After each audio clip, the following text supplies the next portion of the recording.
I'm Whitney. I'm Mindy. And I'm Deb. We're three best friends who love nerdy things. Well, some people think we're nerdy, but we think we're pretty awesome. This is Our Nerdiest Thing.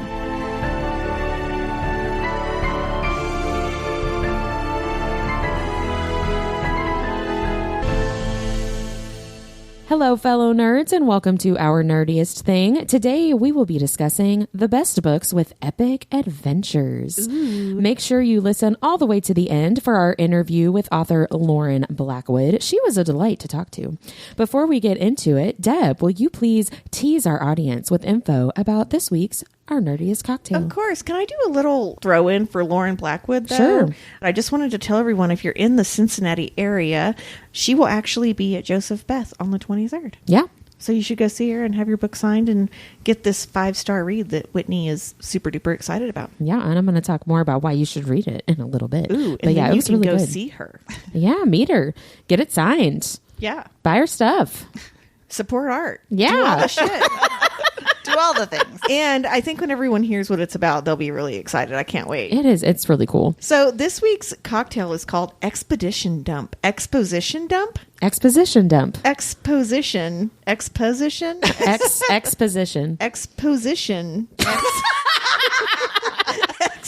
Exposition. Exposition. Dump. Whitney, say it the way you want it said. Exposition dump. Okay, great. It's a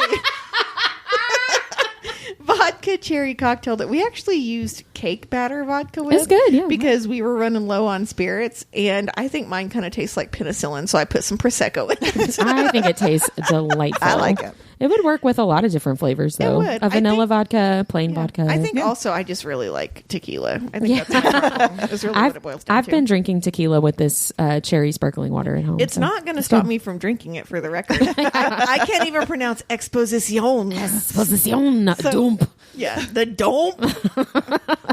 Well, I'm sure that our listeners can't wait to hear more about this cocktail.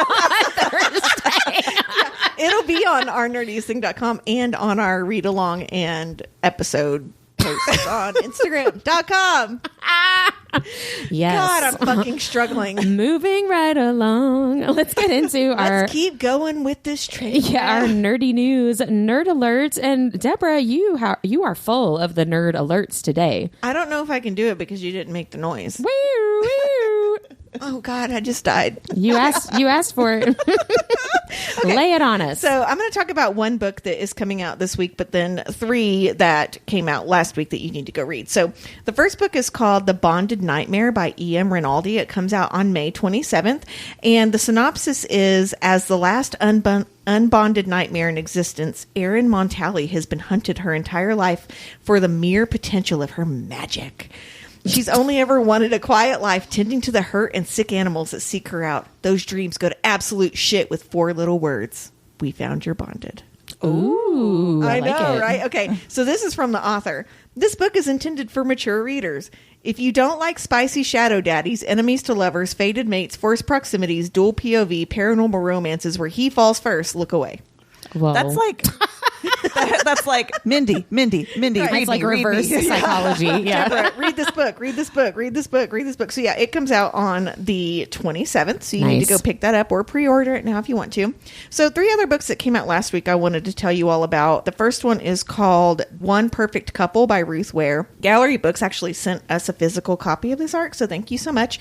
It's about a reality TV couples dating show where it goes awry when a storm hits the island and someone starts to kill off all the survivors. Oh, Yeah, it was really good. And there's a nice little twist at the end, like most of her books. Like she's a good quick read. I enjoy her books quite a bit. Was that a book of the month this month or last month? Probably this month because it just came out. Yeah. So I think it was one of the selections for book of the month. If you want like a good little thriller that isn't stupid, go read that. Because so many psychological thrillers right now, it's like all this shit, and then on the last page, it's like that one guy we said in one sentence is carrying a grudge and he killed everybody, and I'm like, it feels like a lot of writers, at least what I have read, it like they're taking cop outs, like, and she woke up and it was all a dream, like, you know. Yes, Ruth Ware doesn't do that. I tend to to enjoy all of her books. Yeah. Shout out to Ruth. Yeah, way to go, Ruth. The next book I want to talk about is called Swiped by L.M. Chilton. And this is really a hilarious book about a girl that is using a Tinder type app called Connections after she goes through a really bad breakup and goes on these like truly horrific dates. And she's fine blocking the assholes and moving on until someone starts killing them in the order that she's dated them. Oh my goodness. So there's tons of red herrings took a turn. and tons of fun in the book. Okay. And Nice. it's just funny. Like, and it's all the shit that she goes through. You're like, yeah, that could happen. Is it like black comedy kind of? Kind of. Yeah. Yeah. Cool. I really Nice. enjoyed it. I like that idea. The final one is The Paradise Problem by Christina Lauren. Shout out again to Gallery Books for sending a e-arc of this. This was a 5-star read for me. It's got marriage of convenience, a batshit crazy rich family, and 2 hot people with a lot of good spice. Nice. So what I really liked about the book, though, is that the characters both solve the issues with his family and their relationship without like changing themselves. They fundamentally nice. stay who they Yeah. are. I feel like in a lot of rom-com books right now, it's like, oh, I completely changed my life to like be with you. And they don't really do that in this book, which I really liked. Because I was thinking as I was reading it, I was like, how are they going to do this without like him becoming like more of an asshole or her like giving up her like more, she's very like crunchy. Right? Yeah, And yeah. I don't want her to lose like that. What's the word I'm looking for? essence of her? The essence of Yeah. her. Her And- vibes. And they didn't. She keeps her vibes. That's That's awesome. awesome. Yeah. That so- actually was my book of the month pick this Oh, month. So yeah. I'm looking forward to reading that. Yeah, it'd be really fun for you to read like while you're camping and stuff. It's an easy Okay. read. Yeah. Sounds good to me. Yeah, I've been all rom-com the last couple days. I know. but I've been reading a lot it's of romance. actually been really good. Yeah. I think I've needed it for my mental health. I definitely have. Yeah, I did start a really popular fantasy book that we had gotten an audio copy of, and I had to DNF it. It was, and I'm not going to say what because I don't want to talk bad about the author because I really like the author, but it was too many characters too fast with all like weird names like, you know, Saltine and Weathera and all shit like that. I'm like, just can you not call them like Helen and maybe just Right. Yeah. Can we just have a Tom and a Mary? Yeah. Like, give me a Jessica and I'll be fine. Yeah. Rachel is fine. Heather. Yeah. Don't That's name them hilarious. Chad. No. Don't do that. Unless they're the villain. Unless they're Tamlin. Yeah. So a lot of great books coming out next week. I will say in the next couple weeks there are a crazy amount of good books coming out. Yeah. So There's a it's gonna- lot. Early summer. Yeah, I think it's Yeah. almost like the summer blockbusters. Like all the publishers are getting ready for Thank summer God it's reads. summer is. because I'm already overwhelmed with my TBR. I know, right? I I know, am you too. poor thing. I messaged you today and I was like, can you handle doing this faster? I don't wanna stress Like, you out. no, I can't. Stop putting so much pressure on me. Sorry. Well, thank you for all of that nerdy news, Deb. Now that Now that. we're going into the nerdy and dirty. Let's talk about what we're reading. Who wants to go first? You go with. Well, guys, I've read a whole series. I'm going to talk more about Was this. it The Bonds That Tie? No, it wasn't. So shockingly, no. Although I did get 2 new people that come to my bar classes to start reading The Bonds That Tie. Oh, nice. And they're like, this is really good. I'm like, yes, I know. That's why I told you to read it. I read a whole series I'm going to talk more about in my nerdiest thing. It's a series by Caitlin Taylor, and it's a football sports romance, which is like weird for me, but I But was you're into like it. the football queen now. It's Well, fantasy football. I like understand it now. Yeah, right. It's the loyalties we break, the hearts we break, the walls we break, and the rules we break are the books. Is it And romance? it is. Yeah, it's 4 basically star college football players. Only the first book is set in college, and the other 3 books are like several years after they've There are graduated. a lot of tight ends. There is actually one specific tight end who is like one of the best players in history or whatever. So Sure. these are, I have mixed feelings about it because some of it is so cheesy and some of it is definitely more smut than plot, which is fine. But at the same time, there were multiple times in all 4 books that I was like, okay, we're heading this direction. Obviously, this is what's about to happen. And then something like so deeply insane would happen that you would never ever guess. And I was like, what is happening? Every single book had the most like insane plot twists, which some people would not like, but I was like, I was there for it. rom-com-y or are they more serious? No, they're or- more serious. Lots of angst, lots of drama, lots of like third act God, I breakup love the style angst. I stuff. love I do too. It was really good. I really enjoyed them a lot. They were very easy and quick reads, and there was really good spice. So I was really into it. It was good. Nice. I'm going to talk more about it in my nerdiest thing. You haven't sent me any reviews for those. I want to know more about them.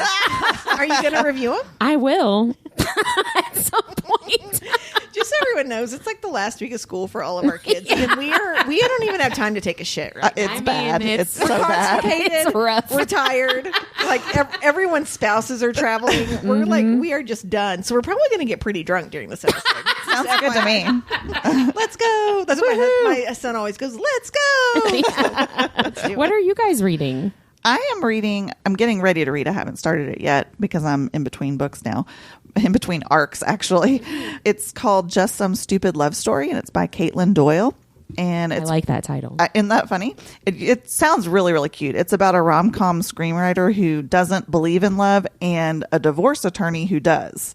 So it's like How the are you opposite. a divorce attorney that believes in love? I know, right? So They're I'm like, excited. well, they shouldn't have been together, but I'm still here for it. Well, these two dated in high school apparently, and then they broke up, and now they're like forced to get together for their high school reunion. So Ooh. it sounds really cool. So I'm excited. I like that cute. setup. That does By sound really Caitlin cute. Doyle, you said? Caitlin Fun. Doyle. I can't wait to see what you think of it. Yeah. So I'm not reading anything that sweet and innocent right now. I'm reading Praise by Sarah Kate, which is book 1 in the Salacious Players Club, or as they call it, the SPC. It's so good and exactly what you think about what you think it's going to be about. So if you're a fan of The Good Girl, go read this book. I literally just added it to my Kindle before we started recording when you were talking about it. It is on KU. So my daughter took me to Barnes & Noble for Mother's Day to pick out a book, and Yeah. I picked that up, and she goes, really? So, sorry, Sarah Kay, I will buy it eventually, but I ended up buying Tracy Wolf's new book instead because it's something that she and I, like an author she and I have in common. You'll have right? to go by yourself to Yes, buy it, not with your exactly. kids. But speaking of reading, Rex, I do want to give a shout out to the Trope Trollop on Instagram. They have been someone that's really been supporting us heavily lately, which I Yes. really appreciate. I've been loving that. But they have really been taking into consideration our book recommendations. And so they read Manacled, and they messaged me today and told me they're going to start Supernatural. oh, that's so great. awesome. So just so everyone knows, we really love it when you tell us that you like what we recommended. And we do have an Instagram channel, so you need to come follow that. It's called Our Nerdiest Thing Book Chat, and we post in there all the time. So come hang out with us. But yeah, shout out to Trope Trollop. It's been fun getting to know you. And that is the same person that tagged me about reading Wreck the Halls and Tessa Bailey It was. stuff. Yeah. Like So I listened to Whitney and I was like, yay! And it wasn't the Bonds That Tie. It was something else. and we haven't even posted about this, but she also sent us like a word nerd museum to go to while we're in Oh, DC. Yes, I know. I'm so Yeah. excited. So it's been really enjoyable to get to know this person. so Yeah, it thanks so has. much. Shout Online out. book friends are the best. Yeah, They come really hang out are. with us, you guys. Yeah. We really enjoy We it. are fun. We are. We're fun. And like so cool. What about what you guys are watching? Are you guys watching anything fun? I watched The Idea of You. How was that? I like cried a lot, and I'm still crying. I watched it a few days ago, and the song "Dance Hall Days" by Wang Chung is in it. love that and I cannot song. get it out of my head. Like seriously, it is living rent free in there. I watched this movie 2 days ago. I've cried a couple times ever since then thinking about it, and I think I'm a little obsessed with Nick Galazine right now. He's really cute. I did not find him super attractive in Red, White, and Royal Blue. Yeah. Mostly because I was highly criticizing that movie because they took everything out of it that made the book so good. But oh my God, he's so fucking hot in this movie. And like Yeah. he and Anne Hathaway. Yeah, Anne Hathaway. They have like amazing chemistry. And it turns out they've become like really good friends since this movie and stuff. And God, he's so hot. He really is. Yeah. I'm excited Hello. to watch that. Nick, I'm if excited you're listening, to watch congratulations. and read it. Which again, I want to read it again before I watch this it. is my this was what Deb said. Can you have that read in like soon? So I don't want to move ahead, but I'm just going to say that's also what I listened to. So I listened to it, and then we're going to watch it for book club, and I couldn't wait.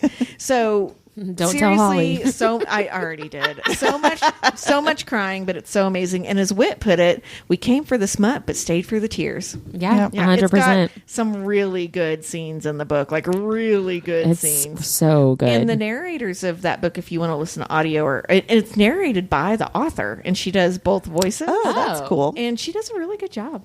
I didn't know that she narrated that. Good for her. Yeah. So sorry. I will say what else I'm listening to in a minute, but I had to skip ahead because they're both the same. But seriously, I cannot get this book and movie out of my mind Yeah. right now. It's really, really good. That's exactly how I felt when I read it the first time last year. I'm like kind of sad. Like I'm feeling kind of depressed. It to be is true, honest. like emotional damage, Yeah. but Okay, so good. it's going to kill me like one day it killed me, probably. Probably. yeah, Yeah, I would okay. say Maybe worse. probably. Okay. Just so I'm prepared. Just so I'm But prepared. it's an enjoyable ride. I will say the movie has a better HEA than the book does, which I also enjoyed. So Good. That makes me feel better about watching it. I honestly can't believe you liked it knowing it doesn't end on a total HEA. I know. And I kept telling my husband, because you had given books 1 star before, you asshole, because they didn't have an HEA. And I was like, surely. And then I was like, there's no way they can. But in the movie they do. And I like the way they do it. Yeah. So Cool. maybe we'll have an episode coming up about this. Who knows? Maybe. Who knows? Mindy, Stay what are you tuned. watching? I'm just watching playoff hockey. It's playoffs, baby. Like that's the only baby. thing on. But honestly, I can't watch a whole lot of it because it's on stupid TNT, and we don't have a way Yeah. to get that unless we join TNT. And Thanks we're a not lot, gonna Spectrum. God, I'm telling you what, the I don't even want to get into it. Like the viewing of hockey this year was so jacked up. It's really hard for basketball too, because my son loves basketball. Yeah. And Oh, 'cause it's they all do the on NBA TNT. games. Yeah. Yeah, it's like about half of them. So were on maybe it. you guys just get your shit together and put I your know. dicks away and come Yeah. to an agreement. Sounds so good to people can me. Watch sports. I was- I'm saying this like I watch. I'm like I watch TBS. Thanks for the support, Deb. I watch TBS where Friends and Supernatural live. I like too when they have those disputes and they put the Chiron like down the scrolling words Is down that at what the that's bottom. called? I think so. I didn't know So that's what- impressed and turned on by you Maybe, right now. know. maybe it's not the moving one, but I know when they put like your name and like your title, those are chirons. So I just assume that the scrolling one is too, but maybe it's not. But I like when they're like, you need to call your service provider because they are not going to let us Because they show suck. TV. Yeah. And I'm just like, I'm not going to. No one's going to do that. I'm pretty sure it's partly your fault too. Bro. Exactly. Yeah, I'm just going to call you and complain. Well, this is shocking for me, for people that know me. I've been watching the Scream movies. I love it. I You love hate that you're doing scary that. movies. I don't. But those aren't scary. I They're don't slasher. like scary movies. Yeah, but I mean, they have like jump scares, but they're definitely not like scary movies. You Right. know, I don't know why. I think I saw them. They're on Max, the streaming channel Max, and I think I must have seen them being like promoted or featured or something. And I was like, I haven't watched those Have in a you really made long it to time. the newer ones yet? I have watched the first 3. Okay. So the newer not the ones newer are really ones. good too. I had forgotten how many like major actors are in Yeah. those movies. Like Jenny it's crazy. McCarthy, Yeah. who I mean, tons of Jenny people. McCarthy and Scott Foley and Patrick Dempsey Yeah. are Oh, in wow. the third one. Yeah. And then Sarah Michelle Gellar and oh my gosh, who else? Oh, Timothy Oliphant. Yeah. Oh, really? Yes, he's I in the forgot second. about that. He's in the and I was And then like, you got in the fourth is Hayden Panettiere. She's in yeah, that. I haven't gotten to that one yet though. And then I had remembered the first movie, like Skeet Ulrich. Ulrich. I had remembered him and everything, and obviously David Arquette and Courtney Cox. He but- has some ghostly cameos in the new movies. I know. I read that. I was looking stuff up about He it. looks but old as fuck. I got to be careful because I think he's my age. I think he's He's a little older than me. I think he's maybe 10 years older than me. I was going to say, I feel like he's closer to because my I age. watched those Yeah. movies in middle school and high school, so yeah. he had to have been older. But they were really good. I really enjoyed them. I watched them during the daytime when the sun was out. yeah, good idea. But they're good. They hold, Definitely they hold watch up. the new ones in the daylight because they're I would a lot. like to. They're more gory. more. They're more 2024. Oh, Rose McGowan. She was in the first one too. Oh, I'd yeah. forgotten about her too. There was somebody else that was in the second one, and I was like, oh my god. Oh, Jerry O'Connell. Jerry O'Connell is yeah. Nev Campbell's boyfriend in the second movie. I all only the think of- Portia de Rossi too. Portia de Rossi is a sorority girl. I was like, what is this I movie? only think of Jerry O'Connell as the douchebag on Can't Hardly Wait. Where he's- Oh. yeah. He remember the Mike is talking about breaking up with his girlfriend. And he goes to him. And he's like, I broke up with my girlfriend. He's like, and the guy is there from college to hook up with high school kids, and it's Jerry O'Connell. Okay, what's hilarious is when I picture him, I always picture him as the little fat kid in And Stand By Me. Stand by me. Yeah. You grew into your own, Jerry. Yes, he did. Well, let's get into what we're listening to, which, Deb, you already started yours. Yeah, I do have a second one, though. I did start The Honey Witch by Sydney Shields, and be sure to look for an ARC review on that page. Honey Witch? The Honey Witch. Yeah, Oh. it starts with, I'll have to post it on the page, but it starts with like some really good, like men suck and women are awesome, and here's why women should rule the world. type of Yeah. banter. Nice. And I'm like, okay, I'm hooked. Yeah. Let's move on. You reeled me in. Yeah, so it's been, I'm only like 10% in right now, but it's been really good so far. What are you listening to, Min? I'm listening to another book by Stephanie Blay. It's called Aperture. And I think it's one of her earlier ones. She actually gave me a free ALC. So it was really sweet. Yes. I like the story. It's got a little bit of a love triangle, but it's really mostly like a mystery thriller. But I really don't like the female narrator, and she's kind of ruining it for me. So like, I want to go back and like read the book by itself without, because there's, like, if you really don't connect with a narrator, there's something like whiny about her or something, and I don't like the way she's playing this character. Oh, man. I was listening to something last week, and the narrator ended all the sentences as questions. Oh, Like, yeah. who let you do that? like a vocal fry. It makes the woman sound stupid. Mm-hmm. It just kind of it's messing it up a little bit for me, but I'm still very interested. Like, it's one of those, it's a mystery thriller, so I'm like, I have to know who did it, right? Like, so I'm still like invested in it, but I am enjoying it. Other than her. I don't even know her name. We're not gonna. I'm not gonna say it anyways. Yeah, but right. And you know what? For all I know, that was her first one, and she's totally great now. Like, everybody has room to grow, but just for me, you do you, boo. Yep. But I do really enjoy the story. So thank you, Stephanie, for that. Shout out to Stephanie, who we're gonna have on the podcast soon. I know. I'm so excited. Yeah, I'm excited. So I just listened to The Dangerous Ones by Lauren Blackwood. This was an audio arc. So thank you, Lauren and Macmillan Audio for that audio arc. And this is also my convince you to read this book. So I'm just going to tell you a little bit about this. Can't wait. So the narrators are Angel Pean. I don't know how to pronounce it. It's Pean. So that's unfortunate. Okay. I'm not sure. In middle school, but. Yeah, I'm not sure how to pronounce that, but she did a really great job. And then J. Ben Markson, and I'm just gonna convince you to read this book right now. So this is a vampire human romance / historical fiction set during the Civil War. Ooh. Which at first I'm like, historical fiction, but just keep listening. Jerusalem is an escaped slave who lost her entire family to a vampire plantation owner. Yes, I said vampire. Plantation owner? Mm-hmm, like Lestat? I guess, yeah. Oh, you've not read Interview with the Vampire, have you? I haven't, sorry. Yeah, he keeps eating the slaves, and then they kind of uprise against him, so. Well, then yes. Yeah. Jerusalem escapes to the Union Army, where she is being trained to use her saint abilities, which means that she has some supernatural skills to specifically kill vampires. Her main trainer and ally is a Union vampire named Alexei, who's madly in love with her.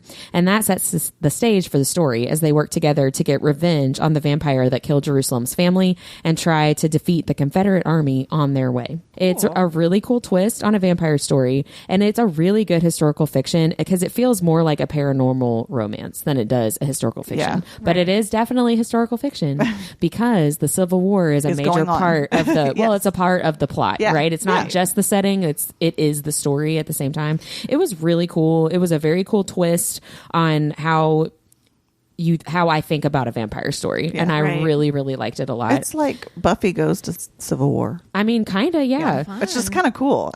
The narrators did a really great job. I will say the male narrator, his female voice was a little too, it's very Southern accent heavy, right? Because she's an escaped slave from the South. His Southern accent bumped me out of it a little bit. I'm sorry, it was a little much. Joey Tribbiani, where it's like the South will rise again, man. No, it's more like.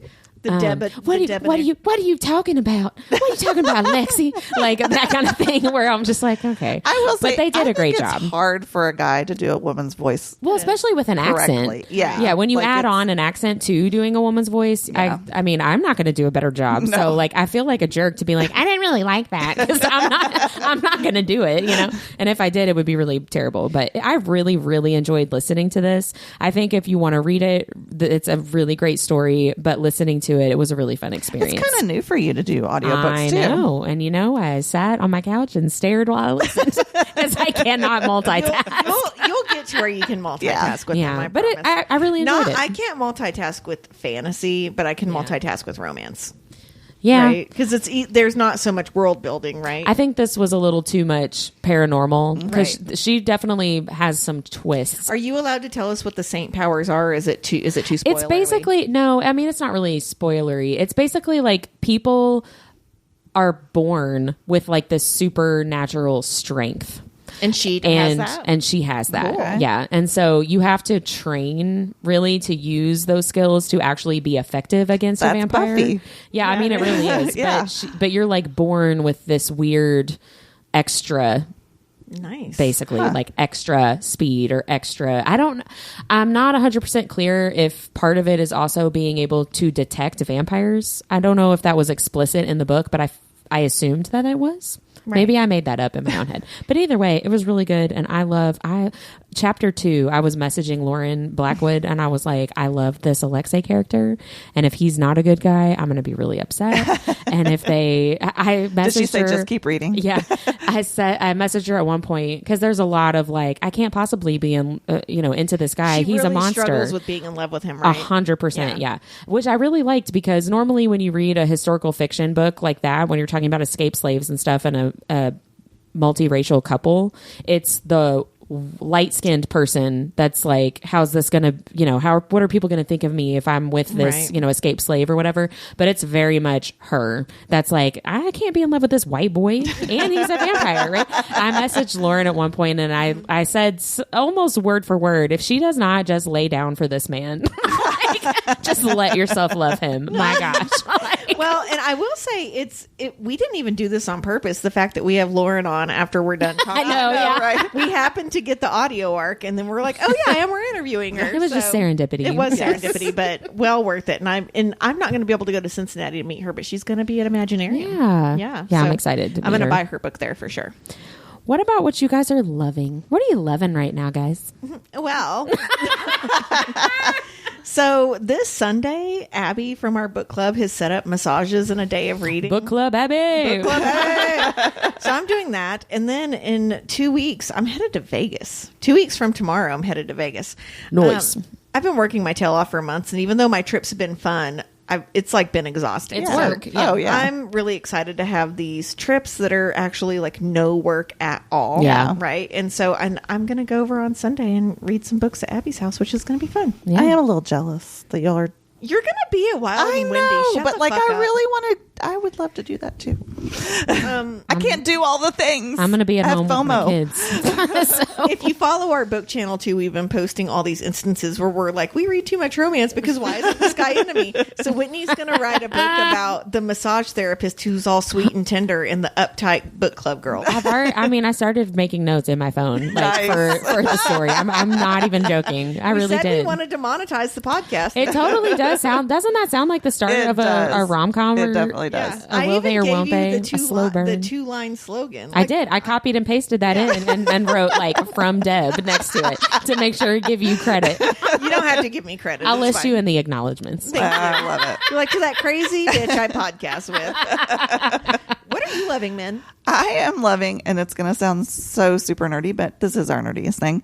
I bought a neck fan, which just sounds like such a loser thing. No, But I would wear one 24/7. Okay, like By the way, guys, we're super cool.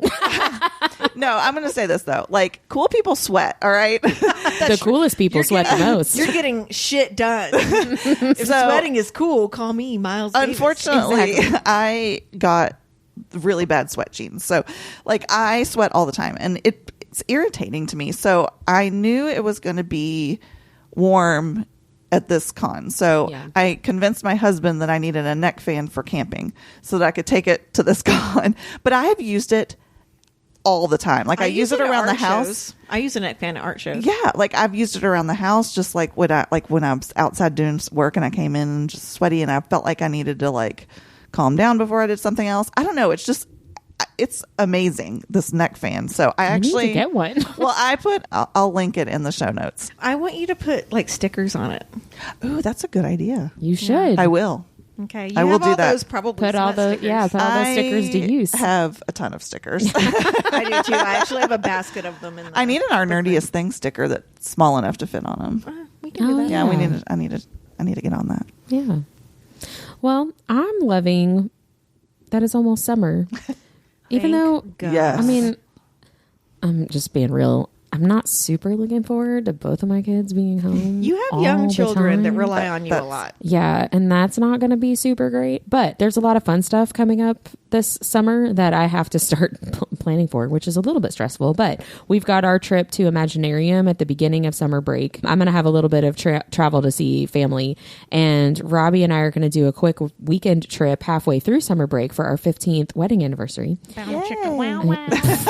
And then my family vacation, like with me, Robbie, and my kids, is the end of our summer vacation. So I've got these nice, like, breaking up summer break. We're going to Myrtle Beach. Oh, fun! It'll be fun. My parents are going to come too, so that'll be good.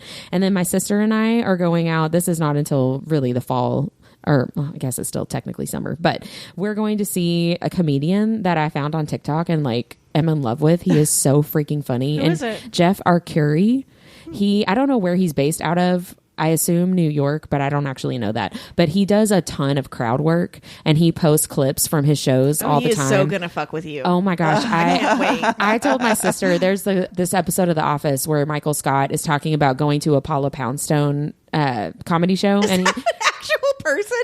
Yes. Yeah. A comedian. And he says, like, I hope she doesn't pull me up on the stage. But he's got this like big smile on his face. And I told my sister that is how I feel about this comedy show. Like, I hope he doesn't start making fun of us. Like, he is so funny. I'm really excited about that. So that'll be a fun like sister Where is that? night out in Lexington. Oh, cool. Fun. I think it's also the same night as like the first UK football game though. Oh, so like all but the hotels are like sold out and we're thinking about like going to dinner, and I just think it's going to be like people everywhere, which is not super great, but they're not going to be at the comedy show. It's going to be like 30 people in the audience. So because that's the size of the venue, not because of the comedian, but because of the size of the venue. But yeah.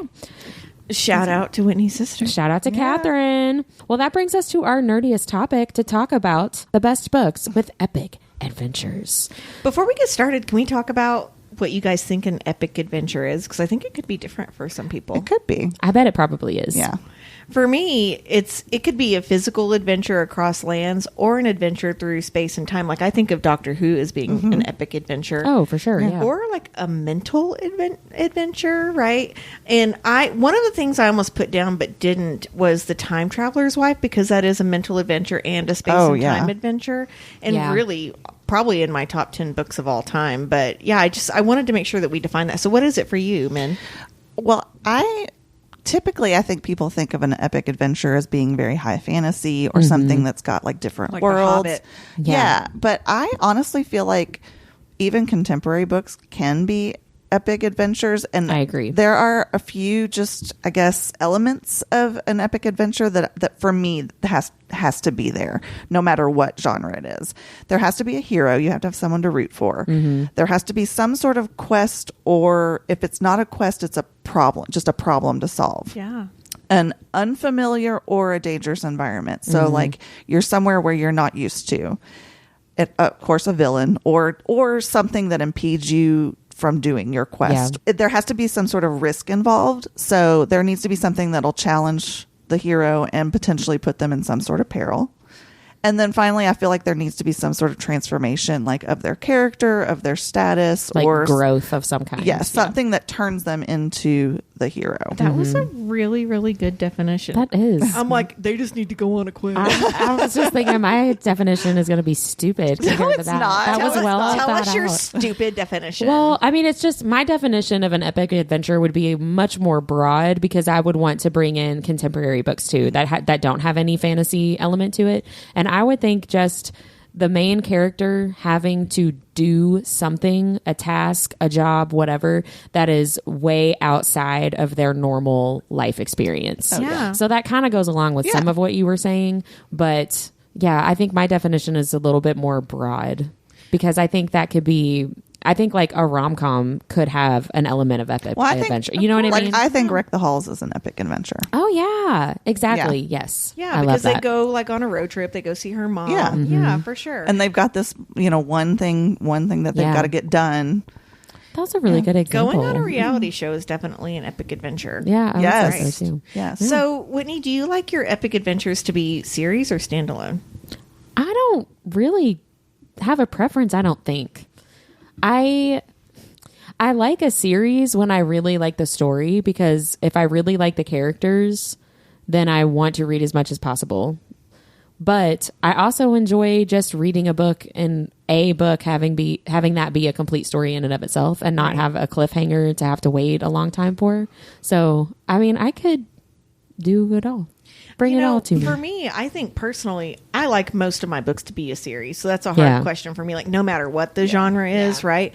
And I love a good cliffhanger. Like, I like having something to look forward to. My personality doesn't lend to liking like surprises and things like that, but I really do. Like, my daughter on Mother's Day, the night before, she's like, "Can I give you your present?" And I'm like, "No." She's like, "Can I give you your present?" I'm like, "I want it on Mother's Day." And she's like, "God, Mom." And so I really, for me, always like a series. And if it's a really good epic adventure, you usually can't wrap that up in one book. Sure, that's true.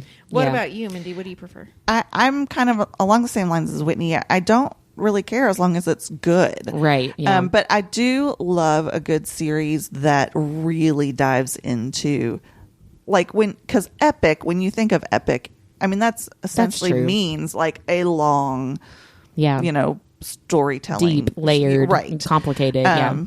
So, I mean, I like both, but I do think, I think ultimately, like, the ultimate epic adventure would be a series. Yeah, I agree with that. And what would you say your favorite epic adventure is? My favorite? Ooh, probably Outlander.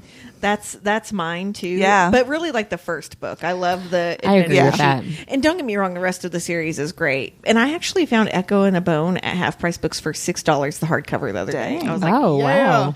But I love that first book, and there's all kinds of elements of like high fantasy really in it good. and like supernatural elements. It's just really good. But also for me, my second favorite epic adventure book is Empire of Storms in the Throne of Glass series by Sarah J. Maas. It's just got so many elements in it, and then ends on an amazing cliffhanger. I remember, I'm so glad I read those not when they first came out, because I remember being like, what the fuck? I have to keep going. Yeah. And someone was telling me today that they're reading it, and I'm like, well, don't put anything else on your TBR. You have to keep going.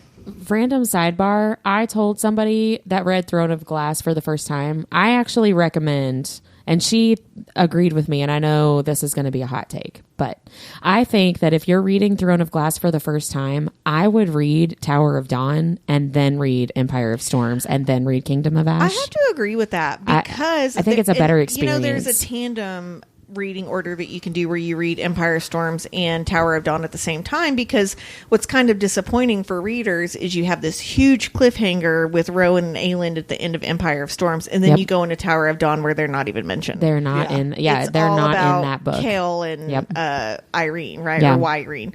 And so, I agree with that, actually. I would say because it doesn't change anything. It doesn't. And I told her when she did it, I was like, they're going to mention some stuff in Tower of Dawn about like what Aelin and them are doing. And then when you read Empire of Storms, it explains all of that. And it literally doesn't matter if you don't understand it, because none of those characters in Tower of Dawn understand it either. Right? Like, they're not there living it. So it doesn't matter if you get the reference, because they don't get the reference. And it doesn't matter. You know? I'm telling you, I think the tandem read is way too confusing for the first time that you're reading it. It's so overwhelming, because it's like 1,500 pages. Especially like if it's the first time you're reading through the series. I just think that's too much pressure, and it's too complicated. So that's my recommendation. Sit down and spend 4 hours tabbing my books to get ready to read them. Yeah, I don't want to have to keep swapping out my books, because all of mine are on Kindle, and I would have to flip around.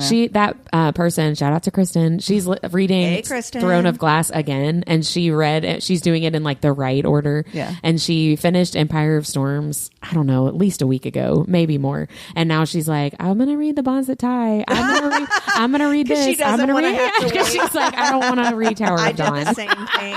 I did the same thing. Funny. Because, anyway, that's a tangent. Sorry. You know, on that cliffhanger that you're not going to get to read it for 800 pages. Yeah. Exactly. And Kingdom of Ash is an amazing book. Gosh, it's so good. I mean, an amazing book. So. You know what? I think that would be my favorite epic adventure book. Kingdom of Ash. Throne of Glass would be my favorite series, and then Kingdom of Ash I think would be my favorite book. It's funny because Throne of Glass is a really slow burn in how much you like it too, because you have to remember she wrote the first couple of books when she was 16. Right? So I mean, and they're good, but they're not as heavy. They're more YA. They're not as well thought out as most of Sarah J. Maas books. So once you get into book like 3 or 4, though, which I know for me, I would be like, well, I'm not fucking going to wait until 3 or 4. Yeah. You have to. Like, it's so and they're good. still books 1 and 2 are still good. They're still good. Yeah, they're still Right. good I didn't want to books. put them down by any means. No. Right. It just wasn't the level of what I'm used to from her. Yeah. Because she was 16. But I would say people that are maybe a little worried about how big that series is, just go for it. It's so good. Yeah. Yeah, it really is. It's great. I didn't mean to turn this into a Throne of Glass episode. I know. No. I didn't even think about Throne of Glass when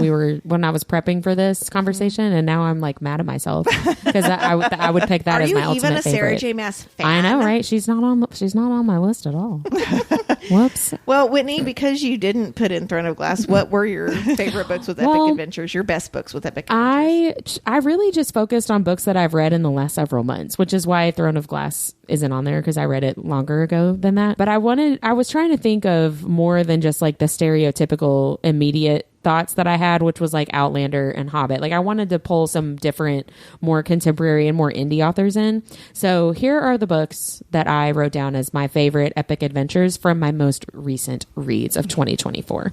So The Dangerous Ones that I talked about earlier, that's definitely an epic adventure with vampires Civil War and is humans. quite the adventure. Yeah, fighting in battles and stuff, 100%. A second would be Descended by Ingrid J. Adams, which focuses on Indigo, who's a high school heartthrob in Australia in the 90s. The 1990s. The 1990s. Not the 1890s. The reviews on our Instagram page, too. Yeah, it was really good. I loved it. He has some dark secrets, and then he meets Cordelia, who's a fellow student who basically catches his eye and his heart. And the story spans over years in this first book, which is the first of a series. And book 2 is not, it's not out yet. I think there's going to be 4 books, maybe 5, but it's definitely a series. Their story spans over years and includes some witchy rituals, mind speaking, and trying to save somebody's life when you aren't really sure what you're saving them from. And it's a really good coming of age story that's really heavy on the fantasy paranormal element with some of the angsty YA like romance thrown in. And I'm hoping that as the books continue, the romance segment becomes more prominent. Yes. So we'll see about that. The Shadow and Starlight series by a friend of the podcast, Morgan Gaucher. There are 2 books out so far in this series, A Song of Shadow and Starlight and A Ballad of Beasts and Brothers. Both of those reviews are on our Instagram. The Shadow and Starlight one is from a while ago, so you just have to keep scrolling. You'll have to spend some time on our Instagram. Yeah, look through our feed. There is a stories highlight though with most of our reviews. Don't tell them that. They have to go through everything because everything's good. Yeah, they're going to do that. Look at all of our stuff. This story focuses on Ilaria, who's a princess getting ready to marry her childhood best friend when she stumbles upon an assassination plot and gets kidnapped by her kingdom's biggest enemies the night before her wedding. She is a feisty, strong FMC that her kidnappers were not really ready for, and she also is not ready for the information that she learns from them. She has some palpable chemistry with her main kidnapper, and the sparks are flying. This adventure spans over multiple kingdoms and involves magical abilities, hidden identities, and enemies to lovers. I know Morgan's first book is very YA, and she wanted to keep it YA, but there's some spice that comes in later. There's some spice, not a ton, but book 2 does have some spice. Okay. And it was good. She's very much like, if my book is going to be called YA, I want it to be YA. Yes. Yeah, which I really appreciated. Yeah, there's no spice. It's basically all like tension and angst in book 1, and then there's actual spice in book 2. I'll say it for the second time this episode. God, I love angst. I do too. It's so good. And I have just a few more that will sound very familiar to our loyal listeners. The Lost Wells trilogy, friend of the podcast, Kate Gately. You've heard me talk about this series a lot. Book 3 just came out earlier this year. It is the epitome of epic adventure. You've got soulmates, Julia and Dom, being reincarnated over multiple centuries to work together to defeat an evil sorcerer who is trying to steal magic from every magic bearer he can find, which basically means he is murdering women left and right. It's very excellent. What a douche. I know, right? I highly recommend it. Rise of the Cinder Fae by Whitney Dean. It's a dark Cinderella retelling with Elora, who is best friends with the imprisoned Cinder Fae, working to provide coal to Pumpkin Hollow and its evil king. Elora takes a magic potion to cause the prince of Pumpkin Hollow to fall in love with her, to position herself to prevent the downfall of her kingdom and to free her beloved Fae friends. This story has enemies to lovers, arranged marriage, Fae lore, and magical powers, and it is the first of Whitney Dean's dark fairy tale retellings. There will be more books to come with that. And then last but not least, Beasts of the Briar by Elizabeth Helen. This is a Beauty and the Beast retelling with a Fae twist. Rosie has been longing for her missing mother for almost her entire life, and so has her father. When she follows her father into the realm of the enchanted Fae, she ends up in a bargain with 4 Fae princes who turn into beasts at night, and of course this leads to a lot of adventure. Like a beast in the sheets? Well, sadly, at first it's just a beast. But later, we got some stuff happening in the sheets. This leads to adventure throughout the entire Enchanted Fae realm. This series starts with Bonded by Thorns, and it contains Fae magic, fated mates, why choose, touch her and die, and morally gray villain. Damn. That's a lot of good stuff, guys. I have the first 2 books in that series. I've had them forever, and It's good stuff. I mean, I've texted you guys. I have to stop signing up for ARCs. I have horrible FOMO. Horrible. I want to read them first. I signed up for 2 more of this. Pen Pal PR keeps sending me stuff. Well, and shout out to Pen Pal PR, though. They're awesome. I went on NetGalley to. Here's what happens. I go on NetGalley to post your leave a review. And then it's like, here's Tessa Bailey's and then book. it shows you like, Here's you would like this. Yeah. Here's the Leather and Lark audiobook. Here's this. Here's this. And I'm like, well, I can't say no. Right. Yeah. They'll know that you said no. Well, my books with epic adventures, the first 3 I'm going to list, I'm not going to really tell the synopsis of because we talked about it a lot on the podcast. So the first one is The War of Two Queens. That's definitely an epic adventure with a big epic battle at the end by Jennifer Armentrout. So I didn't even think of that one either. Dang. God, what's wrong with you? I don't know. But if you've not read From Blood and Ash, our season 2 is about the first book in that series, and then War of Two Queens is book 4. So you definitely want to do that.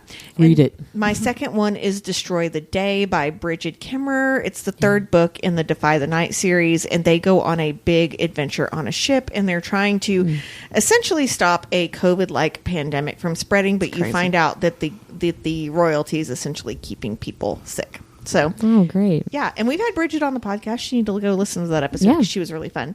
The third one is the entire Bridge Kingdom series. The whole thing is an epic adventure. The first book starts with, I said I wasn't going to describe it. You get excited. I know. So, Bridge Kingdom series by Danielle Jensen. Really, really, really good book. And all of them are great epic adventures. So the ones I wanted to give you a little bit more detail about, the first one is The Witch Collector by Charissa Weeks.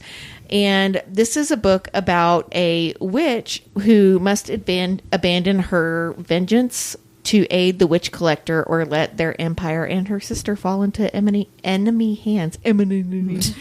So I will say the Destroy the Day and Witch Collector series both have some disability rep, which I really, really like. Love that. Yeah. So they're really, really great books. The Bonesmith is the other one I want to talk about. This book is described as Gideon the Ninth meets the Game of Thrones White Walkers. It's a dark young adult fantasy about a disgraced ghost fighting warrior who must journey into a haunted wasteland to rescue a kidnapped prince. So the second book in that series comes out in about, I think it's like in 3 weeks or something. So it's really great. It's something I got through one of my book boxes and I hadn't really heard about and then ended up loving it. I also want to recommend A Soul to Keep by Opal Rain. The synopsis of this book is that each decade, in exchange for a protection ward against the demons that terrorize the world, Orpheus takes a human offering to the Vale, the place that he lives in the home of demons. So he has to essentially keep his human, almost like sacrifice, like she's been sacrificed to him, safe from all of the demons within the Vale. But they go on this really big journey to get there, and then they end up taking these other journeys. And what's really cool about these, and it's the same thing with the Four Horsemen series that I'm going to talk about in a minute, is Orpheus is not of this world. He actually doesn't know how he got there. But the more demons eat in humans in this book, the more human they become. which I find Oh. super interesting. That's cool. Like the lore in this book is super duper cool. Yeah. So That's different. and there's several books in this series, and I honestly cannot wait to get to the rest of them. So then I want to give a shout out to Slaying the Vampire Conqueror by Carissa Broadbent. So the synopsis of this one is: when a brutal vampire conqueror arrives on their shores, Selena faces an even deadlier adversary. She's tasked with a crucial mission: infiltrate his army, earn his trust, and kill him. That sounds familiar. Yeah. So that is a series of slaying like all these different types of monster romances, but I'm a huge Carissa Broadbent fan, so that's honestly the only one I've read, but it's really good. And Whitney, it's set in the Crowns of Nyaxia world, which is Serpent and the Wings of Night. So it has a lot of that same lore in it. So I brought this up a second ago, the Four Horsemen series. So the synopsis of this one is: they came to Earth, pestilence, war, famine, and death, the four horsemen riding their screaming steeds, racing to the corners of the world. The four horsemen with the power to destroy all of humanity. They came to Earth and they came to end us all. But it's the same thing as the Duskwalker series, where they take these humans on these super epic adventures and then get more and more human themselves and start to so the first book, Pestilence, he's a lot like Orpheus is in the Duskwalker, where like he has human tendencies, but he doesn't really understand a lot about humanity and like the feelings and everything. And the more time he spends with the girl, the more he starts to essentially fall in love with her and really understand maybe why he shouldn't kill everybody on the planet. Yeah. It's a nice lesson. And my final one is the prison. It's a moral story. Yeah.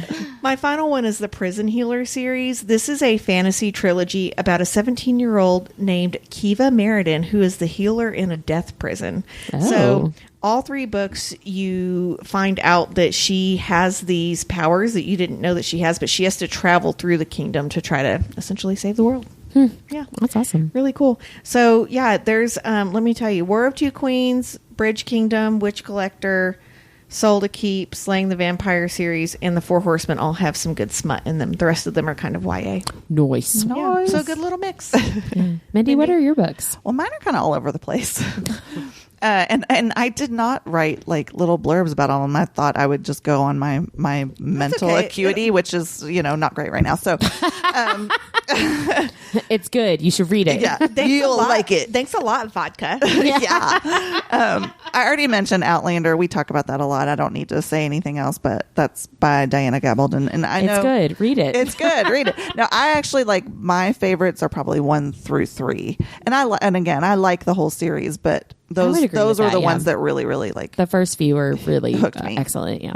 And then some other ones that are more what I would consider like typical things you would think were epic adventures. Daughter of the Drowned Empire by Frankie Diane Malice, who we have had on the podcast and who we're going to see again in Imaginarium. Yeah. And there's I wrote a review on that, so you can while you're searching for all of Whitney's reviews, you can look for that one too. But it's really cool. It's set in a world of magic. There's like this whole political aspect of it, because like they have this particular kind of magic that they'll Frowned get upon. imprisoned. Yeah, and so she's hiding her sister's magic, and then she ends up having to like fight her way through this whole like warrior program. Frankie Diane Malice is going to be one of those in a couple years that we're like, we knew you win. Yeah. Because her books are amazing, and I've Yeah. never seen someone that didn't like them. Yeah, they're just really, really cool books, And she's a really cool person. and she's just got a lot of intricacies, and her her big she doesn't go away for her adventure, but it's more of like a within your community kind of adventure. Right. So there's that one, and then another one that I've reviewed before is called Bound by Ravens by Jessica Sundin, and it's a standalone. These two thieves, and they're like in competing factions. It's more of like I guess it would be in like an urban fantasy. This witch tells them they have to go on this, like they're bound to each other.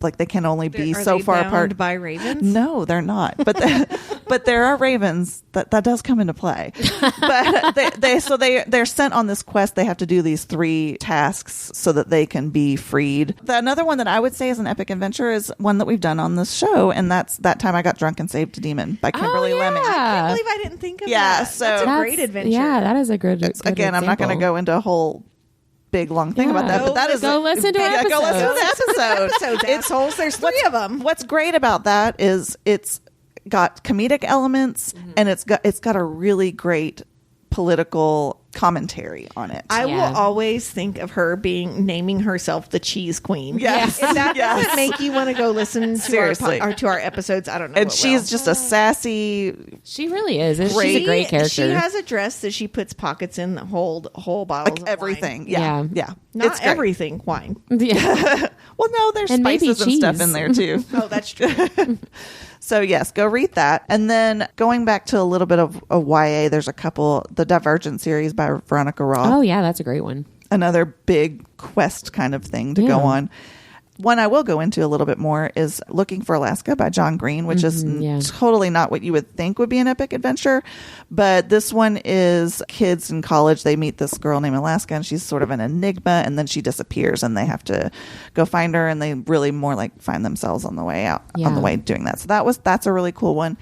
And then two more actually, because as I'm thinking about this one, I'm thinking of another one that's similar. Ready Player One by Ernest Cline. Oh, yeah. And then another one that's similar is Warcross by Marie Lu. And they're both set in like virtual reality worlds, like where people basically like live within that. Both of them, there's some sort of like, overarching villain that's trying to like take away their freedoms and things like that. But Ready Player One is more like an adult, more of a new adult, I guess. And then Warcross is more YA. But the thing I love about Warcross is it's a badass little teeny tiny Japanese girl is the female main character, and she just kicks ass. Oh, that's awesome. So I really, really love that. And there's a second one to that one too. And I can't for the life of me think of what it's called right now. I will say Ready Player One is a movie that sticks very close to the book. Yeah, it They do a does. good job with it that. really does. That's one. Oh, we should have talked about that on our movie. I was just adaptations. thinking, I don't think we talked about Also, it. you all should go listen to that episode. Yeah.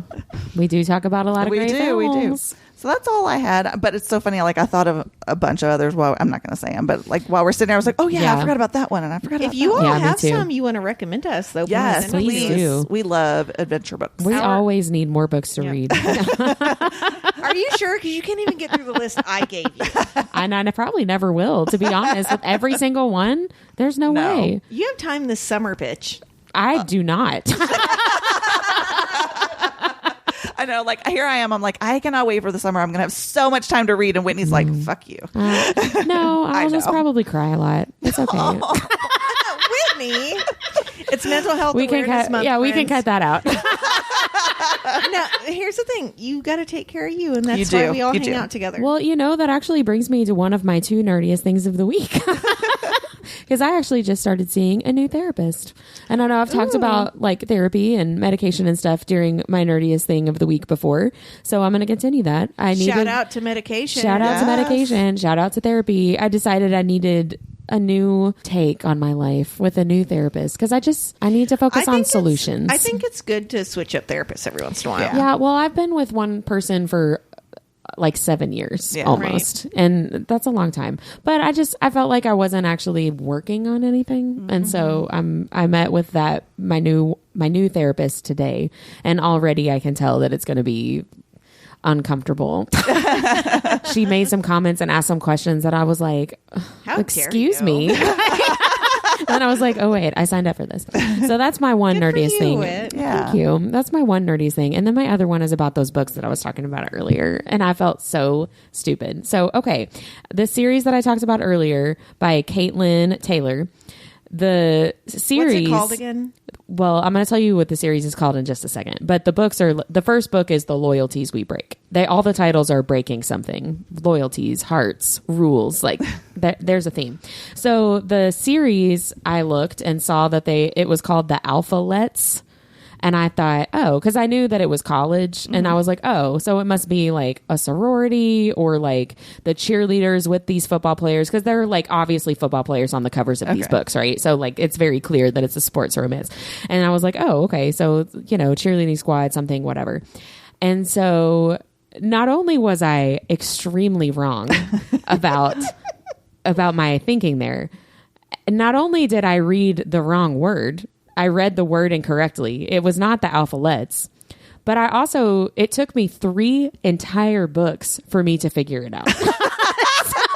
I started the book one, thinking, oh, the Alpha-lettes. It's going to focus on girls that are going to be cheerleaders, whatever. No, it's the Alpha-leets. Like athletes. And it focuses on the guys. And halfway through book 3, I was like, wait a minute. Like, where are the cheerleaders? Where are the cheerleaders? And I mean, it's literally 3 books in, and I'm like, you absolute moron. And Is it so high I school felt or college? College. The first book Okay, is good. college, and then the other 3 books are after I'm sorry. college. My daughter will be 17 this year, and I Oh, I cannot know. get down So with high weird. schoolers fucking. Yeah, I no. just can't do it anymore. There were some flashbacks in book 1 back to like a high school relationship. Sure, that's fine. But it's happening during college, and then the other books are like several years after college. Right. There's a big time jump. Like, I'm a little hypocrite here because I definitely had my cake in high you school. know what? It's different when it's your kids. But Like, then definitely in is. college, I ate it too, and it was a lot better. So just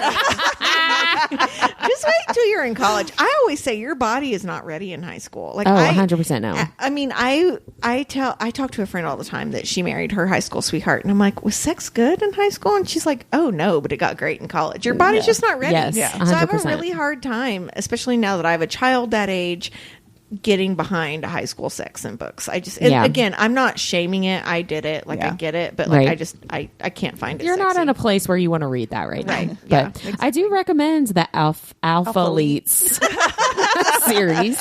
It was good. I did go on while you were talking and added it to my Goodreads. I liked it. It's a smutty. There is drama. I'm telling you, like there's some stuff that happens in these books that I was like, what? Like, what is this? But I really enjoyed it, and it has some good spice. So, Okay, cool. What are your all's nerdiest things of the week? How about you, Deb? Well, mine is also book based. So Bridgerton season 3 premieres this Friday. Woot woot. My daughter and I are gonna make some tea and eat finger sandwiches and sit and watch it together. That's so It's awesome. I Penelope love and that. Colin's Cute. story, and I actually posted something on our stories today. It makes me cry every time. It's like, what's one scene in a show that'll make you cry? And it's Queen Charlotte. I think Oh, Queen yeah. Charlotte is superior to every season so far. Yeah. Like the feelings behind it, right, and how deep the characters are. So I'm excited to see where the Queen goes in this new season. And listeners, as of listening to this, it's out. So Yeah. go Yeah. watch it if you It'll haven't have already. been out for like 4 days. Where have you been? What about you, Mindy? Well, for me, my husband and I went camping this weekend, and we got lucky and got to see the Northern Lights. Oh, that's It cool. was- I didn't even know that was a thing, and I'm so pissed off. I missed it. That's a bucket list thing for It was me. ours too, and Darren was Yeah. like, we might be able to see the Northern Lights, and we kind of like didn't think of Are anything you sure else. that wasn't your post-orgasm? Man, that's a great orgasm if it can light up the sky in several colors. You've never seen stars at this? That's so funny. No, but it was so cool, and the pictures when you see any pictures of it, they're much more vibrant than it really is because Yeah. just through a filter and through a camera. But it's just amazing. Like we literally sat there for 30 minutes just staring at the sky. Like would have I got too, a crick yeah. in my neck. Like it was so amazing to watch. Just I can't even describe it. It's like the eclipse where like Yeah. unless you see it, you kind of don't understand Yeah. how amazing it is The and why movie? you want to see it. No. team eclipse. Team Jacob. No, Team Edward. Team Renesmee. Actually, Team Renesmee, because they're both kind of toxic. I don't know. I'm kind of team. Oh God, what's the dad's name? Carlisle? Charlie. Oh, Charlie, Charlie. yeah. Yeah, definitely Team Charlie. That's it, guys, Yeah. for this episode. Be sure to keep listening after these messages to our interview with author Lauren We have Blackwood. messages. You know what? I'm going to give you a message right now. Dear listeners, we appreciate your love and your loyalty. And if you enjoy listening to our show, would you give us a follow and a 5-star review and tell your friends about us? That was a great message. I love that Thank message. you so much. You know what, guys? We'll see you next time. Bye.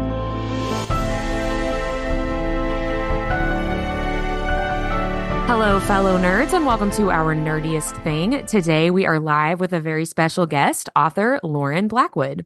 Lauren is a Jamaican-American living in Virginia who writes romance-heavy fantasy for most ages. When not writing, she's a musician and a tiramisu connoisseur. Her debut, YA fantasy, Within These Wicked Walls, is a New York Times bestseller and the Reese's Book Club Fall 2021 YA pick.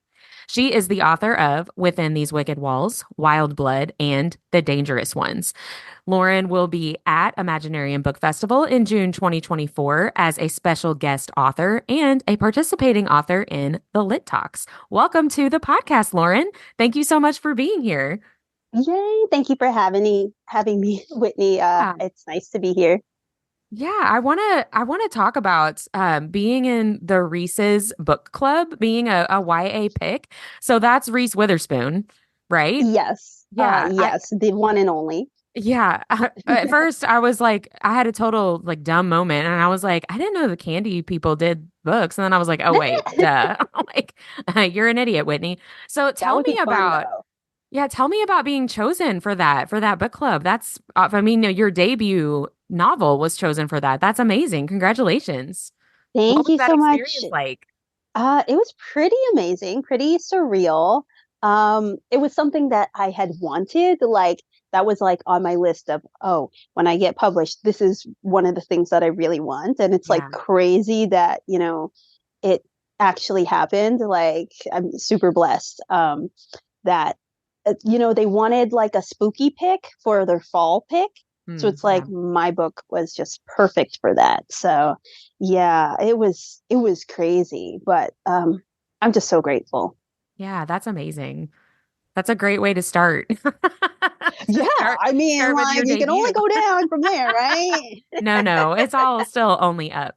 So tell me a little bit about your path to becoming an author. I know sometimes we talk to authors and they've known their whole lives that that's what they wanted to do and they didn't ever really consider another career, and other people went one completely opposite direction and then decided over a long period of time to become a full-time author instead. What was your kind of journey to becoming an author like? Well, I'm kind of the same. I knew that I wanted to be an author from when I was little, but when I was in high school and like college, they didn't have the same resources they do now. There's a whole lot of free resources online for writers to just like delve into and get everything they need. And when I was coming up, you had to like pay for that sort of thing. So I was like, well, that's not happening. So, it was just a lot of practicing for me, a lot of writing and working on my craft and like getting feedback. And so, by the time I was ready to like query for real, I had a lot of experience, writing because I just did it all the time and got feedback and did it some more. And, so man, Within These Wicked Walls was the book that I took it to my critique group, and it got pretty good reviews. So I was like, "Ooh, okay, let's do this." And that was the first book that I sort of thought maybe I should be like thinking about the market, because Gothic is a thing and historical was sort of a thing at the moment, and I was like, I like those things. So why not sort of like go in that direction? And yeah, they had that's when the Twitter pitch events were happening. So it was Pit Mad, I think, or DB Pit, one of those that I did. And I got a lot of likes and I was like, ooh, this is great. And then from there got requests. So it was nice to have like a little bit of help in that way. But I think the book is really strong and stands on its own. So I was like, oh my gosh, like, you write a lot of books and you're like, oh, I love this. And then you're like, okay, well, this one is it, Yeah. Sometimes you just have a feeling, and that one was it. And I just love that book so much. So were you working on multiple stories at the same time, like lots of different ideas, or did you get the idea for Within These Wicked Walls and really just zero in on that and focus on that by itself pretty much? I'm always at like different stages in different projects. And then there's always one that's like inspiring me the most, or like, well, right now, like it's whatever's due the soonest on deadline. But it used to be like whatever's inspiring the most, I will like just dive in because I'm like, oh, I'm coming up with good ideas for this. So let me just get them down while I remember them, So that one was sort of like that. That was kind of leading the pack in what I was really being inspired by. Um, and plus, it helped that I had a critique group, like in person critique group. And there were lots of members there, and we had to turn something in like every other week or something like that, or every month, something every 2 weeks, something like that. So I really had to like get my stuff done if I wanted to actually get feedback on it, you know? So, yeah, there was a lot of that, a lot of outside, encouragement in that way. Yeah. Let me ask about that critique group. Just, if there are authors or fledgling authors, how did you find a group, like, especially in person? Was that through like a program of some sort? Did you connect with other up and coming authors on social media? How did that critique group come to be? Oh my gosh. So it's the Muse Writing Center. They're going to love that. I gave them a little plug. It's my local writing center. Okay. And someone at my church, actually, one of my mom's friends, is also a writer, and she was doing like workshops and stuff there. And she said, "Oh, you're a writer? You should go to the Muse." So I went to the Muse. I ended up meeting a ton of cool girls there, and um, one of them is even one of my imprint sisters, so that's fun. Nice. I Yeah. don't, that was random. I don't know how that happened, but yeah, I got in this critique group with a bunch of cool girls, and we were all exchanging work. And yeah, I mean, it was crazy. Yeah.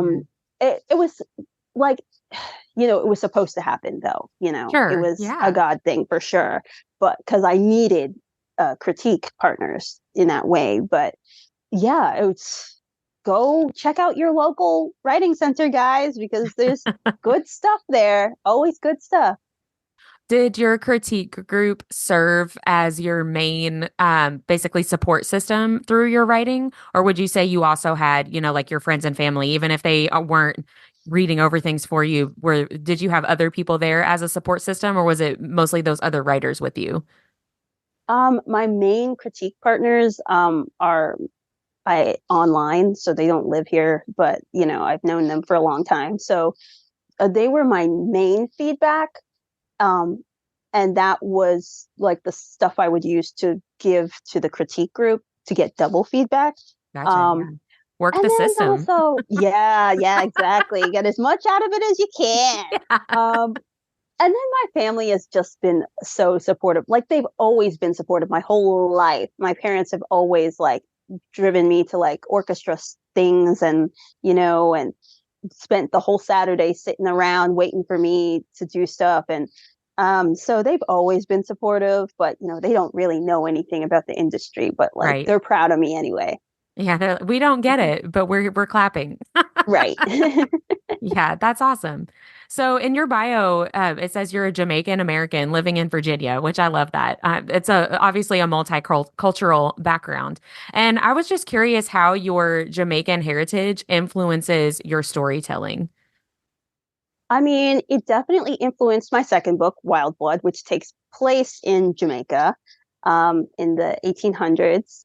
Um, so, I mean, that obviously, but I think it's in the way that family is super important.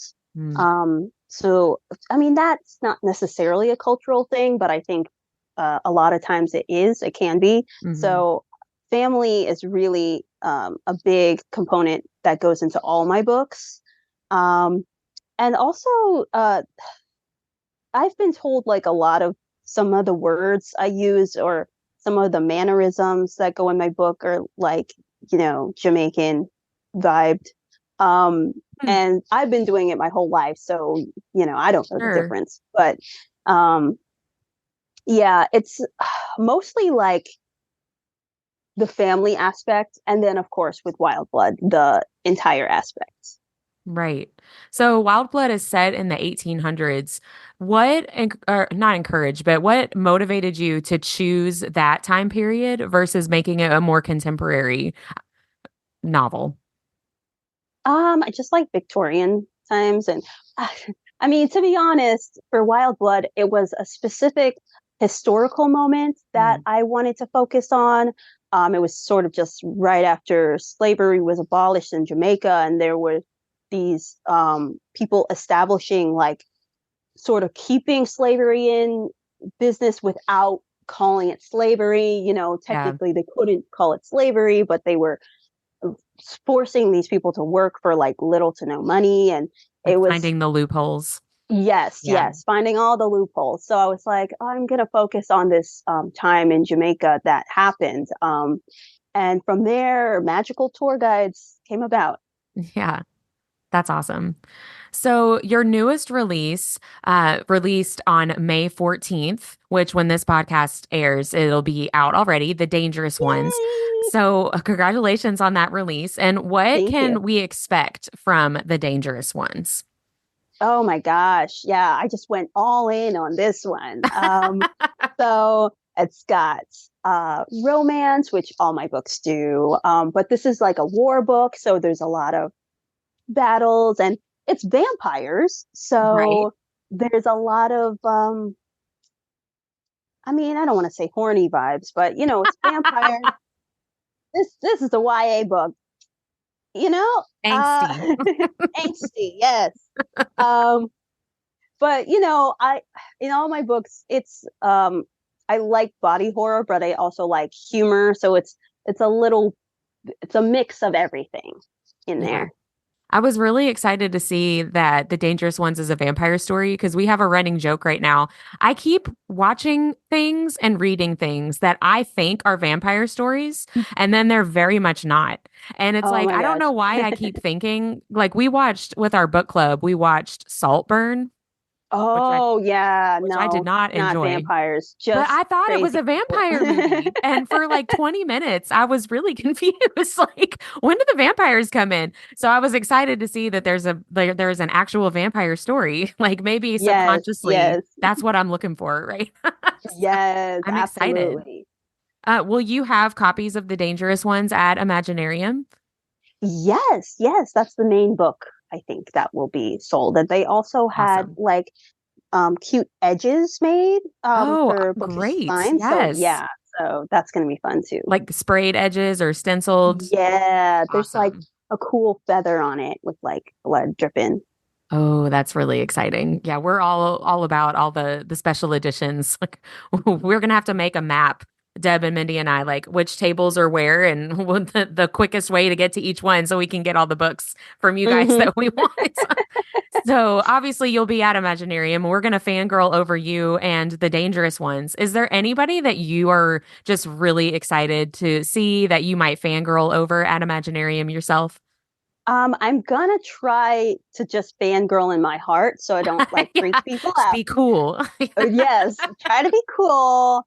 But El Penelope, she's like the first author that I did like a real podcast or something, like an interview. Well, my debut came out during the pandemic, so Yeah, every interview and panel and everything was online. So, sure. but she's like the first big author that I did one with, and I was like, oh my gosh, stars in my eyes. And so yeah, for sure, meeting Leslie in real life is going to be exciting. Yeah, that's awesome. We just talked to her a couple weeks ago. She is so great. We're really Oh, the excited to see her in best. person too. Oh my gosh. I love doing events like Imaginarium, which I'm very new to. I didn't know that book reader conventions like this even happened until a year ago with our first Imaginarium. But I love that you can just have a group of authors, especially with a genre that you know you really like. And even if you haven't heard of some of these people, you're probably going to like them because it's the genre, right? I really love that Yes. idea. All the vibes possible. I found Yeah. out about it and I'm like, please get me in here. I need to be here with my Yeah. people. Yes, it's going to be really, really fun. So, we're going to move into what we call our nerdy and dirty speed round. It's just Oh, love it. some semi random questions, just the first thing that pops into your head. There's no such thing as a right or wrong answer. So, are Okay. you ready? I'm sure. Well, yeah. We'll see, right? What are you reading? Oh, this is embarrassing. I'm reading my own book. The dangerous ones.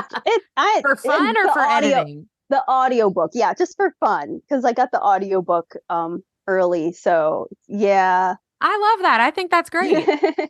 So that the next question is, what are you listening to? So I guess the audiobook. Yeah, the dangerous ones. It's very good. The audiobook was very well done.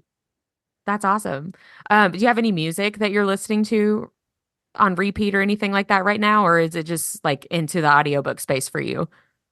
When I'm writing, I listen to music because I can't listen to words while I'm doing it. So right now, I've got like Stray Kids on loop, K-pop.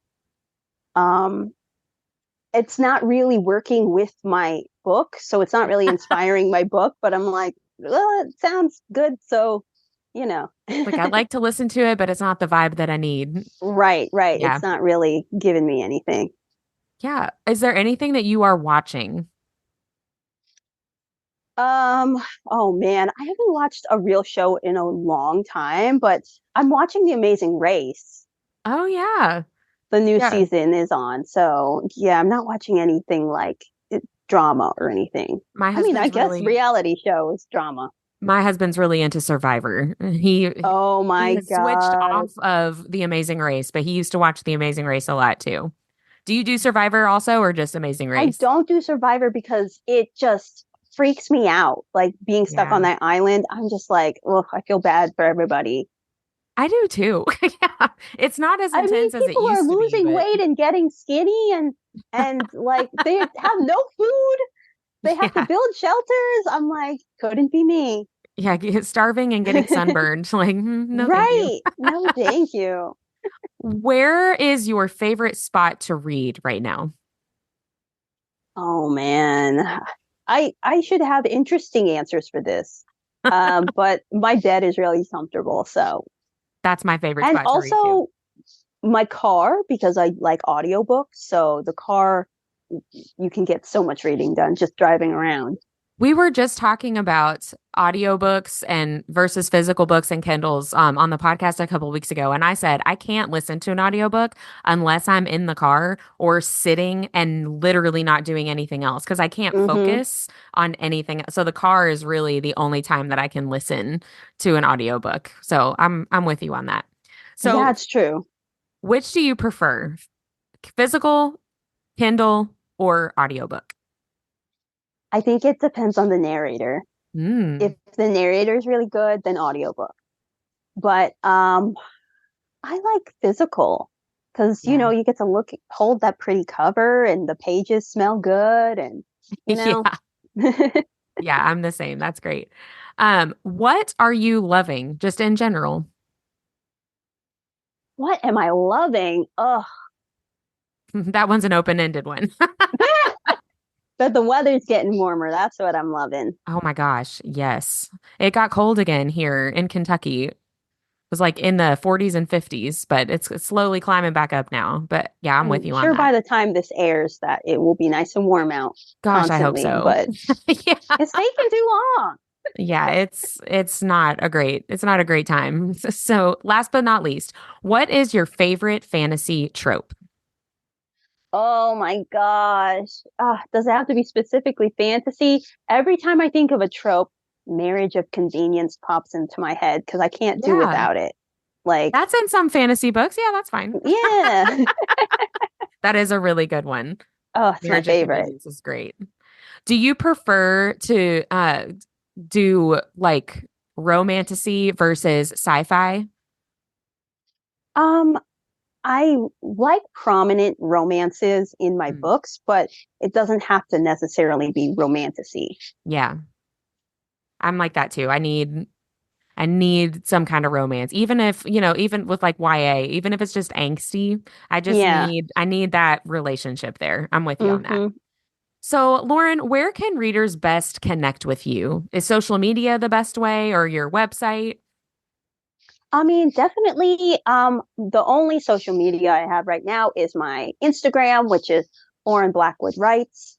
Um, and then my website, I do have a little form on there. You can write me letters and stuff, or you Yeah. can even send me snail mail. I love getting snail mail. So I have an address on there that you can send me stuff. And yeah, I love mail, guys. So, and I love hearing from readers. Oh, that's one of the best parts of being a writer is hearing from people who love your book. Like, Yeah. wow.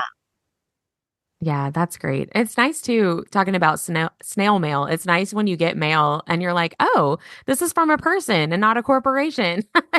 It's not a Yes. Oh my God. bill. It's so much fun. Yeah. Where can we purchase your books? Oh, anywhere their books are sold. You should support your local indies, I would say. But yeah, you can, and also at Imaginarium, you can purchase my books if you'll be there. I can't wait to see you guys. Yes. But yeah, I would say anywhere you have a bookstore, you can buy my book. Do you sell books through your website ever, or is it just through like bookstores? I don't. It's just bookstores. Yeah. That's less for you to have to keep up with, honestly. So, Yeah. Yeah. do you So have like any? Oh, sorry, go ahead. no. I was gonna say like Barnes and Noble or like whatever your indie is. Yeah. Do you have any other events or signings, conventions besides Imaginarium that's on your calendar? Depends on when this is airing. I have a book tour coming up. This will go out before Imaginarium for sure. Okay, but if it's before May 14th when the book comes out, I will be in New York at Books of Wonder on the 14th, and I'll be in DC on the 16th, Library of Congress, and I will be in Virginia Beach on the 17th at this cute little books and beverage festival Oh, that fun. sounds like so much fun. I'm so Yeah. excited about that. And then on the 28th, I will be in Cincinnati, or 28th, the 23rd, I will be in Cincinnati at Joseph Beth bookstores. We may have to come see you at Joseph Beth because that is not that far from us. Oh my That would be so fun. I'll God. have to check and Yes. see. That might be the day. It's like my kid has a field trip that week. I was like, Oh I'm gosh. trying to think which day that is. We may have to do that. That would be really fun. I'll have to see if we can work that out. Oh, I would Yeah, love because we're that. in Louisville, Kentucky, so that's only a couple hours Okay. away from Cincinnati. So Oh wow, fun. hopefully we can work that out. That would be great. So Okay, so you yes. get to do a release at the Library of Congress? Well, it's more like a fantasy party. It's like a party Gotcha. That's really slash cool. ball type of thing. Yeah, I'm excited. Yeah, that's Um, awesome. Well, so with our nerdiest thing, we like to end all of our episodes with sharing what our nerdiest thing of the week is. And usually it's book related, but it doesn't have to be. We would love to know what your nerdiest thing of the week is, whether it's book related or something that you're listening to, watching, or just really anything that you felt like you nerded out over and got excited about. well, the thing is, I'm a musician and classically trained. So I don't really see this stuff as nerdy, but I've been told that listening to classical music is nerdy.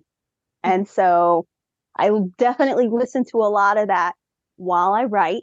And I definitely, get out of the writing mode and just start grooving because people don't realize Baroque music, they can drop beats, They okay? really can, yes.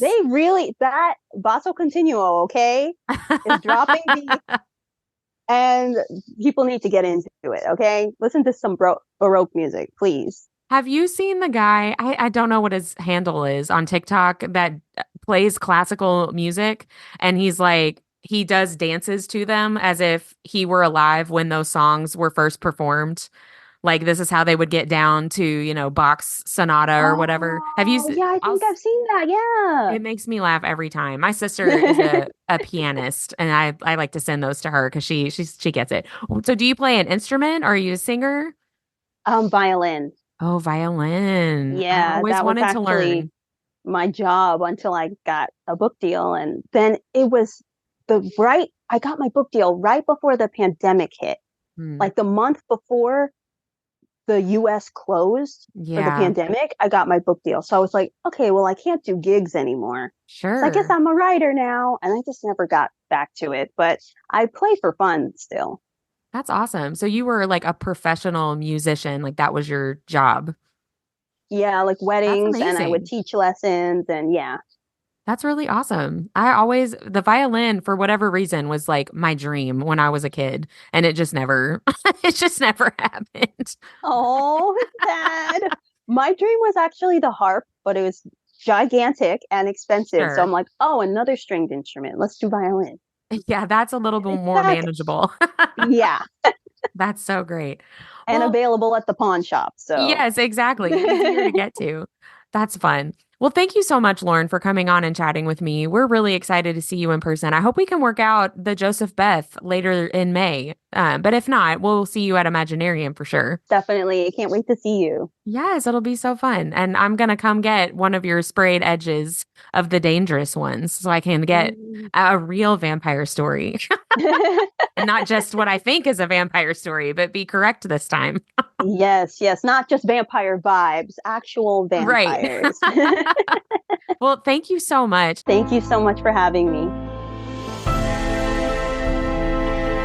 Like what you heard in this episode? Follow Our Nerdiest Thing on Instagram at instagram.com/Our Nerdiest Thing or Facebook at facebook.com/Our Nerdiest Thing. We love hearing from fellow nerds.